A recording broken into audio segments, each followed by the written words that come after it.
ஈரோடு கிழக்கிலே திமுகவின் சூரியன் மறைந்தால்தான் தமிழ்நாட்டிற்கு விடுவி என்பதை மனதில் வைத்துக் கொண்ட அன்பு மக்கள், உங்களின் பிள்ளைகள் எங்களின் சின்னத்திற்கு, மாய்க்கு சின்னத்திற்கு, ஒளிவாங்கி சின்னத்திற்கு வாக்கு செலுத்தி என் உடன் பிறந்தால் என் அன்பு தங்கை சீதாலட்சுமியை வெற்றி பெற செய்து சட்டசபைக்கு அனுப்புங்கள். நீங்கள் அங்கே ஒற்றை புலிமகள் கட்சிப்பதை பாருங்கள்.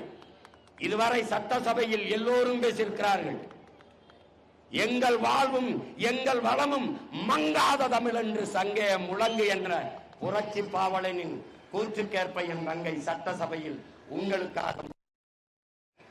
என் அன்பு மக்களே, எளிய மக்கள், உழைக்கும் மக்களின் குரல், அதிகாரமற்ற எளிய மக்களின் குறைகள் அதிகார மன்றத்திலே ஒழிக்க வேண்டும் என்றால் ஒளிவாங்கி சின்னத்திலே நீங்கள் வாக்கு செலுத்த வேண்டும். மறக்காமல் மான தமிழ் மக்கள், என் இனமான சொந்தங்கள், உழைக்கும் உழவர்குடி